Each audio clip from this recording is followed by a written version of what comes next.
আমাদেরকে আলটিমেটাম দেওয়া হয়েছে, সন্ধ্যা 6টার মধ্যে যদি আমরা উঠে না যাই সৈয়দ আশরাফ সাহেব কি করবেন পরিষ্কার ঘোষণা করতেছি।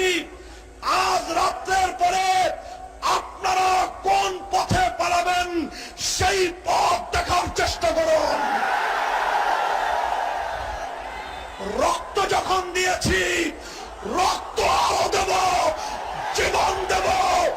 রক্তের বিনিময়ে আল্লাহর জমিনে আল্লাহ নবীর ইজ্জতের হেফাজত করেই ছাড়ব ইনশাআল্লাহ।